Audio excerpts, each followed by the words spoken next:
আপনাদের কাছে আমার বিনীত অনুরোধ, আপনারা লিও টলস্টয়ের যে ছোট গল্পটি আছে এটি পড়বেন। গল্পটির নাম how much land does a man need, একজন মানুষের কত সম্পত্তি দরকার।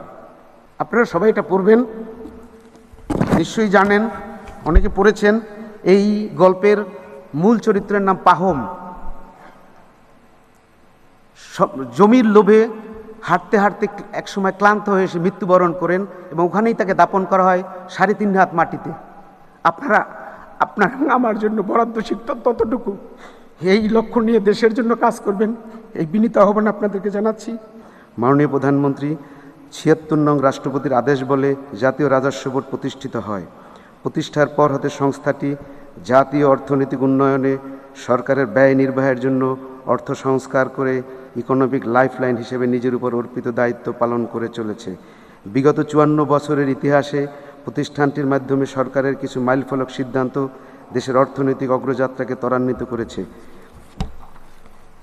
এর মধ্যে উল্লেখযোগ্য কয়েকটি না বললেই নয়, যেমন 1980 সালে ব্যাক টু ব্যাক এলসি সুবিধা প্রবর্তন এবং বেবজা অ্যাক্ট 1980 এর মাধ্যমে ইপিজেড প্রতিষ্ঠা। 1978 সালে বন্ডেড ওয়ারহাউস প্রবর্তনের ফলে বাংলাদেশের পোশাক রপ্তানি আজ বিশ্বের 2য় অবস্থানে। উৎপাদনমুখী শিল্প প্রতিষ্ঠার মাধ্যমে টেকসই অর্থনীতি গড়ে তোলার জন্য এই সব যুগান্তকারী সিদ্ধান্তগুলো নিয়েছিলেন শহীদ রাষ্ট্রপতি জিয়াউর রহমান।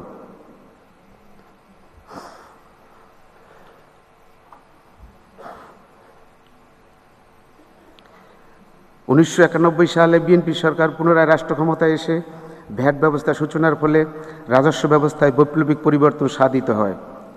অতঃপর 1993 সালে এসআই-কোদা এবং ট্যাক্স পেয়ার্স আইডেন্টিফিকেশন নাম্বার, যাহা পরবর্তীতে 12 ডিজিটের E18-এ রূপান্তরিত হয়, এগুলো প্রবর্তনের মাধ্যমে অটোমেশনের প্রাথমিক ধাপ শুরু হয়।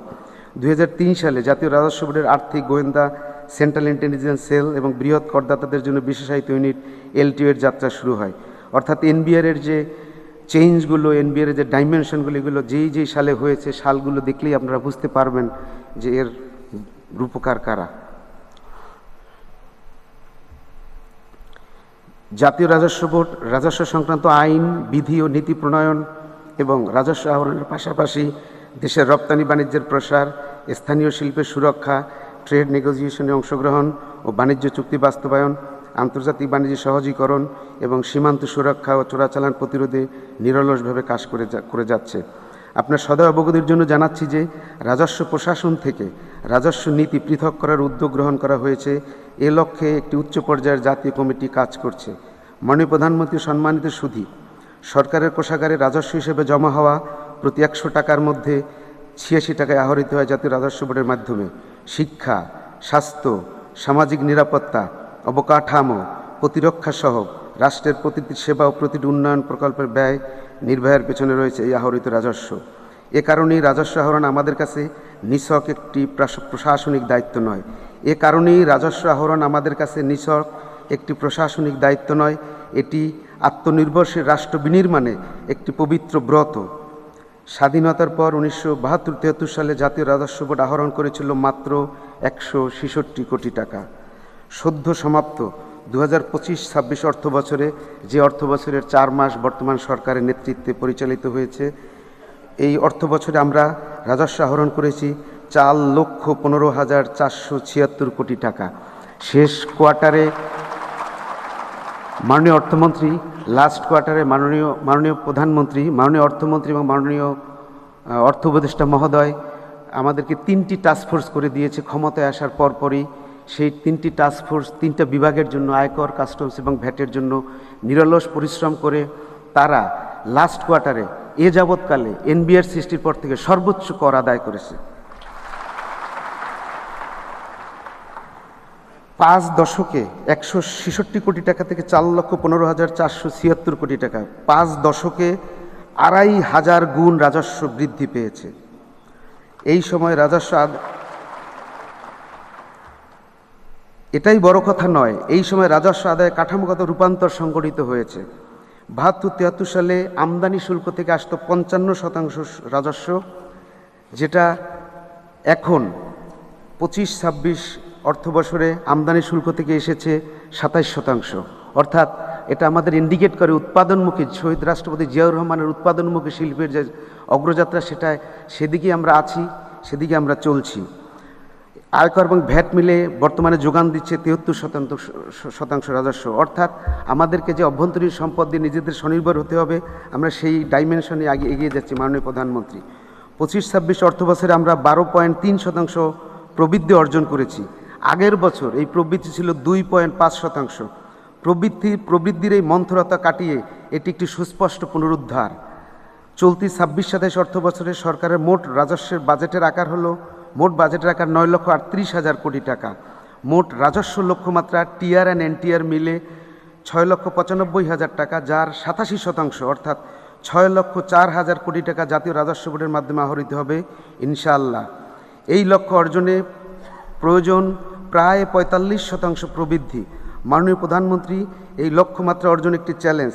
দেশের প্রয়োজনে আমরা এই চ্যালেঞ্জ গ্রহণ করেছি।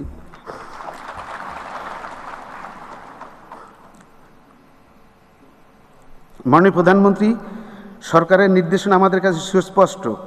করের বোঝা না বাড়িয়ে বাস্তবসম্মত ও কার্যকর উদ্যোগের মাধ্যমে রাজস্ব সক্ষমতা বৃদ্ধি করতে হবে। এই নির্দেশনা মেনে আমরা 3টি ধাপে এগোচ্ছি। বর্তমানে 6.8% কর জিডিপির অনুপাতকে মধ্যমেয়াদে 10%, 2035 সালে 15% উন্নীত করা। এই লক্ষ্য অর্জনের কৌশলগত রূপরেখা হলো 3R strategy: recovery, restoration and reconstruction.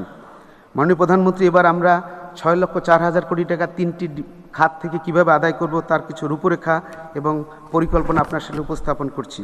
আয়কর খাতে রাজস্ব আহরণের লক্ষ্যমাত্রা দেওয়া হয়েছে 2,23,480 কোটি টাকা। এই লক্ষ্যমাত্রা অর্জনের মূল চালিকা শক্তি হবে উৎসে আয়কর কর্তন। উৎসে কর কর্তনের নতুন খাতসহ মাঠ পর্যায়ে কঠোর মনিটরিং, নীতির সঠিক ও সময়বদ্ধ বাস্তবায়ন, পণ্য রপ্তানি, খুচরা বিক্রেতার নিকট পণ্য বিক্রয়, জুয়েলারি ব্যবসা, সম্পত্তি হস্তান্তর, ডিভিডেন্ড আয়। বর্তমান বাজেটের ফলে এসব খাতে আহরণ বৃদ্ধি পাবে। অগ্রিম ও বকেয়া কর আহরণের ক্ষেত্রে প্রতিটি কর অঞ্চলে মাসভিত্তিক লক্ষ্যমাত্রা নির্ধারণপূর্বক নিয়মিত মনিটরিং করা হবে। কর ফাঁকি শনাক্ত করে ট্র্যাক অ্যান্ড ট্রেস স্ট্র্যাটেজি অবলম্বন করা হবে। অনিবাসী করদাতাদের কর ফাঁকি পরিপালন ও তদারকি করা হবে। এডিআর নিষ্পত্তি দ্রুত করা হবে। উচ্চ আদালতে বিচারাধীন অধিক রাজস্ব সংশ্লিষ্ট মামলা নিষ্পত্তি দ্রুতলয়ে করতে হবে। এ বিষয়ে মাননীয় অর্থমন্ত্রী মহোদয় এবং আপনি অবগত আছেন, আমরা এই বিষয়ে কাজ করে যাচ্ছি। অডিট মামলা নিষ্পত্তি ও রিটার্ন প্রসেস সিএসি আয়কর গোয়েন্দার মাধ্যমে এবং প্রত্যেকটা জনের ইন্টেলিজেন্স সেলের মাধ্যমে ফাঁকিকৃত কর ও পরিহারকৃত কর উদ্ঘাটন করব এবং এই উদ্ঘাটন করার মাধ্যমে আমরা অন্যান্য সমস্ত কার্যক্রম মিলে 2,23,480 কোটি টাকা আদায়ের দিকে এগিয়ে যাব। ভ্যাট খাতে রাজস্ব আহরণের লক্ষ্যমাত্রা প্রদান করা হয়েছে 2,23,480 কোটি টাকা। ভ্যাটে আমরা কাজ করছি প্রধানত কয়েকটি ক্ষেত্রে। ভ্যাট নেট সম্প্রসারণ, বর্তমান বাজেটে 6টি ক্ষেত্রকে চিহ্নিত করে ভ্যাট নেট সম্প্রসারণের উদ্যোগ নেওয়া হয়েছে। আমরা আশা করি বিপুল পরিমাণে করদাতারা ভ্যাট নেটের ভিতরে চলে আসবেন। নিয়মিত দাখিলপত্র প্রদানের হার বৃদ্ধি করতে হবে। নতুন করদাতা শনাক্ত করব। ঝুঁকিপূর্ণ প্রতিষ্ঠানের ভ্যাট আদায়ে মাঠ পর্যায়ে নিবিড় পরিবীক্ষণ করব। সিগারেট সহ তামাকজাত পণ্যে ট্র্যাক অ্যান্ড ট্রেস পদ্ধতি প্রবর্তন ও উচ্চ আদালত এবং এপিলেট ট্রাইব্যুনালে পেন্ডিং মামলাসমূহ দ্রুত নিষ্পত্তি করব। প্রচারণার মাধ্যমে গণসচেতনতা পরিপালন বৃদ্ধি করব। কাস্টমস খাতে রাজস্ব আহরণের লক্ষ্যমাত্রা 1,57,040 কোটি টাকা। কাস্টমসে অগ্রাধিকার পাচ্ছে যথাযথ শুল্কায়ন ও পণ্য চালানের দ্রুত খালাসকরণ। যথাযথ শুল্কায়ন ও পণ্য খালাসের দ্রুত খালাসকরণ, পণ্য চালানের দ্রুত খালাসকরণ। বকেয়া আদায় ও মামলা নিষ্পত্তি। বন্ডের অপব্যবহার রোধ। তামাকজাত পণ্য এবং স্বর্ণসহ সব ধরনের চোরাচালানের ক্ষেত্রে গোয়েন্দা ও প্রিভেন্টিভ কার্যক্রম জোরদারকরণ। ডেফার্ড পেমেন্টের অর্থ আদায়, পোস্ট ক্লিয়ারেন্স অডিট এবং নিলাম কার্যক্রমের গতিশীলতা বৃদ্ধি। আমরা ইতিমধ্যে নিলাম কার্যক্রম জোরে দ্বার চালু করেছি। এসব কার্যক্রম সহ অন্যান্য নিয়মিত কার্যক্রমের মাধ্যমে কাস্টমস উইং এর লক্ষ্যমাত্রা অর্জনের কর্মকৌশল নির্ধারণ করা হয়েছে। মাননীয় প্রধানমন্ত্রী, অর্জনের পাশাপাশি বাস্তব কিছু চ্যালেঞ্জ আপনার সামনে বিনয়ের সাথে তুলে ধরতে চাই। আমাদের কর জিডিপি অনুপাত 6.8%, যাহা নিকটবর্তী শ্রীলঙ্কা, পাকিস্তান, ভারত, ভিয়েতনাম এর সবার চেয়ে নিচে। এমতাবস্থায় অর্থনীতির সম্ভাবনার সঙ্গে সামঞ্জস্যপূর্ণ রাজস্ব সক্ষমতা গড়ে তোলা এখন সময়ের দাবি। এই দূরত্বের পিছনে কয়েকটি কাঠামোগত কারণ রয়েছে। প্রথমত, আমাদের অর্থনীতির বড় একটি অংশ এখনও ক্যাশ নির্ভর ও অনানুষ্ঠানিক। ব্যবসায়িক লেনদেনের উল্লেখযোগ্য অংশ প্রাতিষ্ঠানিক হিসাবের বাইরে থেকে যায়। দ্বিতীয়ত, কর অব্যাহতি বা ট্যাক্স এক্সপেন্ডিচার। সর্বশেষ বিশ্লেষণ অনুযায়ী আয়কর, ভ্যাট ও কাস্টমস খাতে অব্যাহতির পরিমাণ যথাক্রমে জিডিপির 2.39%, জিডিপির 3.26% এবং জিডিপির 0.76%। তৃতীয়ত, আর্থিক ইকোসিস্টেমের দুর্বলতা। অর্থায়নের প্রায় 94% ব্যাংক নির্ভর, পুঁজিবাজারের অংশ মাত্র 6%, আর খেলাপি ঋণ প্রায় 30%, যা প্রতিবেশী এবং উন্নত সব অর্থনীতির তুলনায় বহুগুণ বেশি। চতুর্থত, সাপ্লাই চেনের অপর্যাপ্ত ডিজিটাইজেশন এবং আমাদের নিজস্ব সিস্টেমগুলোর মধ্যে পূর্ণাঙ্গ আন্তঃসংযোগ স্থাপন ও তৃতীয় পক্ষের ডাটাবেজের সঙ্গে সংযোগের ঘাটতি। অর্থাৎ এনবিআরের 360 অটোমেশন এখনও পূর্ণতা পায়নি, যাহা চলমান আছে। সবিনয়ে আরেকটি তথ্য উপস্থাপন করতে চাই। প্রতি 100 টাকা রাজস্ব আহরণে আমাদের প্রশাসনিক ব্যয় মাত্র 21 পয়সা, যেখানে আমাদের সাথে তুলনীয় পার্শ্ববর্তী 7টি রাজস্ব প্রশাসনের গড় ব্যয় 60 পয়সা। মাননীয় প্রধানমন্ত্রী, আমাদের কর্মচারীরা অত্যন্ত সীমিত লজিস্টিক্স নিয়ে কাজ করে থাকেন। আমি মনে করি রাজস্ব প্রশাসনে বিনিয়োগ প্রকৃত অর্থে রাষ্ট্রের কেবল ব্যয় নয়, বরং এটি সর্বোচ্চ প্রতিদান দিতে পারে এমন একটি বিনিয়োগ।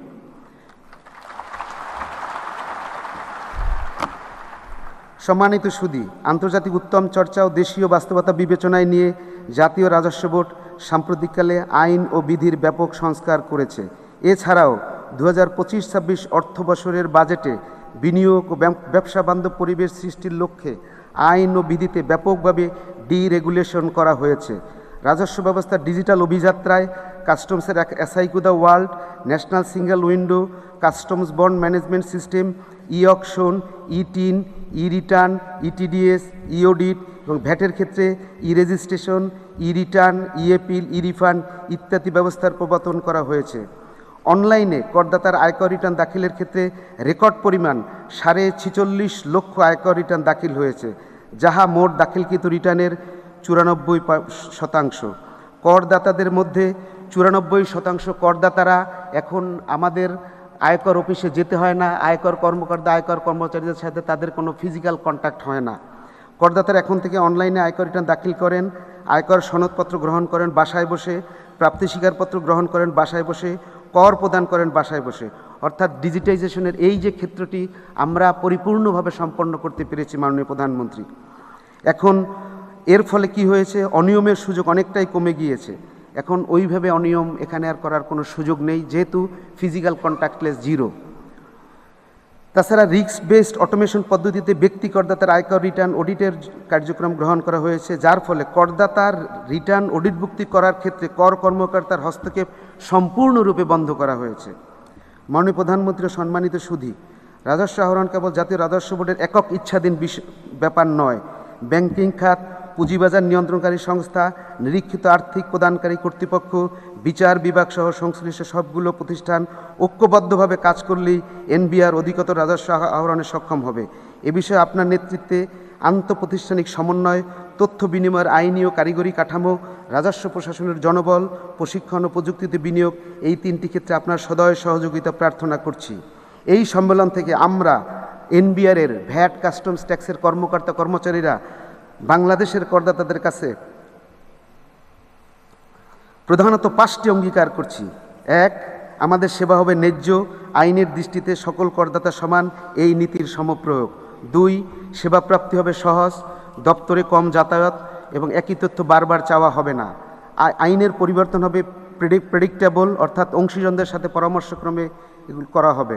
সামগ্রিক অটোমেশনের মাধ্যমে আইন পরিপালন ও সেবা সহজীকরণ করা হবে। রাজস্ব প্রশাসন হবে স্বচ্ছ এবং জবাবদিহিমূলক। সম্মানিত করদাতাগণ রাষ্ট্রের উন্নয়ন অংশীদার এবং পরিচালন ব্যয়ের নিয়ামক শক্তি। যিনি নিয়মিত কর দেন তার প্রাপ্য সম্মান ও স্বস্তি নিশ্চিত করা আমাদের পবিত্র দায়িত্ব। যিনি কর ফাঁকি দেন তাকে যথাযথভাবে আইনের আওতায় আনাও আমাদের দায়িত্ব। এই দুটি কাজ একসঙ্গে করতে পারলেই কর ব্যবস্থার প্রতি করদাতা তথা নাগরিকদের আস্থা তৈরি হবে, আর এই আস্থাই হবে দীর্ঘমেয়াদে সবচেয়ে বড় রাজস্ব উৎস। মাননীয় প্রধানমন্ত্রী, এনবিআরের সামনে এখন শুধু একটাই আওয়াজ, 6,04,000 কোটি টাকার লক্ষ্যমাত্রা অর্জন করা। আপনার এবং আপনার সরকারের কাছে চাই শুধু দোয়া এবং সহযোগিতা। আমাদের থাকবে শতভাগ আন্তরিক ও অবারিত চেষ্টা 1 ট্রিলিয়ন ডলারের অর্থনীতির স্বপ্ন বাস্তবায়নে যে টেকসই রাজস্ব সক্ষমতা প্রয়োজন তা গড়ে তুলতে জাতীয় রাজস্ব বোর্ডের প্রতি প্রতিটি সদস্য অঙ্গীকারবদ্ধ। বিনিয়োগ বান্ধব ও ব্যবসা বান্ধব রাজস্ব প্রশাসন গড়ার লক্ষ্যে আমরা সততা, দক্ষতা এবং নিষ্ঠার সাথে কাজ করব। ইনশাআল্লাহ আমরা সফল হব। উপস্থিত সাংবাদিক ভাই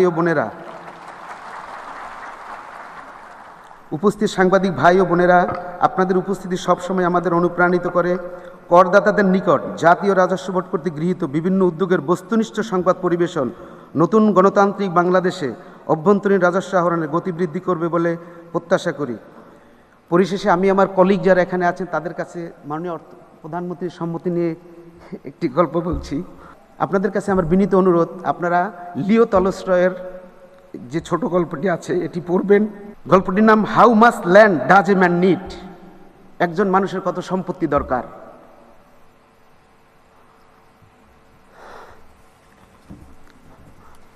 আপনারা সবাই এটা পড়বেন, নিশ্চয়ই জানেন, অনেকে পড়েছেন। এই গল্পের মূল চরিত্রের নাম পাহম। জমির লোভে হাঁটতে হাঁটতে একসময় ক্লান্ত হয়ে এসে মৃত্যুবরণ করেন এবং ওখানেই তাকে দাপন করা হয় 3.5 হাত মাটিতে। আপনারা আমার জন্য বরাদ্দ শিখতেন ততটুকু, এই লক্ষ্য নিয়ে দেশের জন্য কাজ করবেন, এই বিনীত আহ্বান আপনাদেরকে জানাচ্ছি। দুঃখ প্রকাশ করছি আমি নিজে একটু আবেগপ্রবণ হওয়ার জন্য। আল্লাহ আমাদের সবাইকে দেশ ও জনগণের কাজ করার জন্য তৌফিক দান করুন। বাংলাদেশ জিন্দাবাদ। সবাইকে ধন্যবাদ।